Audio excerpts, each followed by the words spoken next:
What's up everyone, my name is Mistic, welcome to Mistic Racks. Today with another video by Salmonella Academy. The Bombardier Beetle, I probably messed that up so bad, but I don't really know anything about beetles in general, but let's get on into it and see what we learn, I guess. Make sure to check out his video down below, and if you're interested, I have a whole playlist for you to watch by Salmonella. So check that out and maybe subscribe. I want to try and hit maybe 70 this month subscribers. And let's get into the video.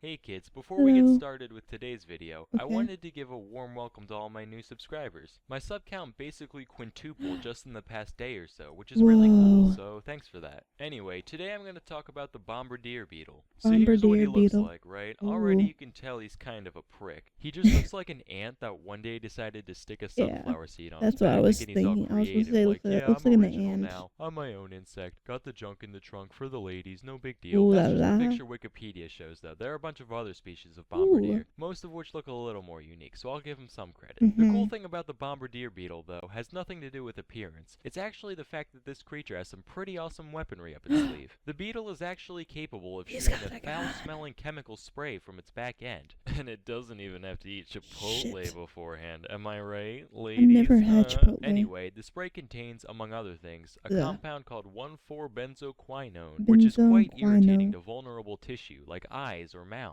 Couple that with the fact that the mixture comes out at a temperature close to the boiling point, and you've got a pretty gangster arthropod on your hands. One could liken the Bombardier Beetle to the common Tumblr feminist. Whenever it feels even slightly threatened, it starts pulling shit out of its ass in an effort to be as unnecessarily inflammatory as possible. Even more interesting than the spray itself, though, is the way the beetle pulls it off. It starts out with two different substances, hydrogen peroxide and hydroquinone, each of which is stored in a separate reservoir in the body. Then whenever the Bombardier gets his jerrys in a jostle, he releases either chemical into a single chamber. Once they mix, these chemicals react violently with one another, producing a bunch of heat and gas. The pressure from the gas is what propels the liquid out of the chamber and into the face of anything nearby. Fortunately for the Bombardier, the pressure also seals off the entrances to the reservoirs, so as to stop the thing from, blowing itself up. As soon as the pressure's released, though, the valves reopen, and the process can be repeated. And this whole cycle takes place within the course of a couple milliseconds, meaning the average beetle could fire anywhere from 5 to 20 blasts within a fraction of a second. Once this video's over, you guys should look up some slow-mo videos of the Bombardier in action. I can't show you here because of copyright and all, but it's pretty cool, so go check it out. Anyway, though, the system of using pressurized gases both to launch projectiles and to regulate the chambering process is actually somewhat similar to how guns like the AK-47 work, so I thought it was pretty neat how this creature managed to evolve something so mechanical in nature. I just hope the NRA doesn't catch wind of these guys. If the government takes away our chemical weapons, only the Bombardier Beetles will have chemical weapons. Then what, man? Then what? Hey, do you guys remember how the Flintstones always used to use animals as tools? Like that Pelican cement mixer? It's all having. Well, it's a shame the writers didn't know about the Bombardier Beetle, because it would fit right in with their primitive shenanigans. Wilma's walking home late at night, right? Hear someone sneaking up on her, hand on her shoulder, bam! Prehistoric pepper spray. Then when he's down, she whips out the eel, bam! Prehistoric taser. He thinks it's over, little does he know, she's got a cicada on a string around her neck. Bam! Prehistoric rape whistle. Police come, take him to jail, he serves his sentence, after a while he gets granted parole, things finally looking up for him, and that's when they stick the parrot on his shoulder. Bam! Prehistoric Megan's Law. Hey, so I'm kinda new around here, and so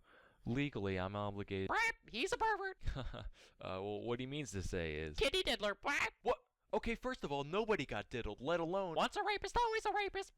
Anyway, what was this episode about? Right, Bombardier Beetle. So, yeah, that's all for today. Till next time, I'm Salmonella, and thank you for watching.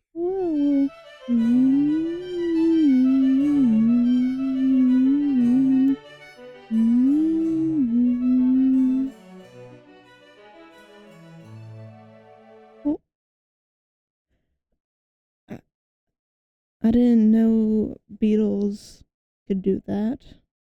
That's gross. But let me know if you knew beetles could do that, or if there's anything other insects that do that kind of thing. which is gross. But comment what I should react to, and if you got to this part, comment, subscribe. Until next time, bye bye.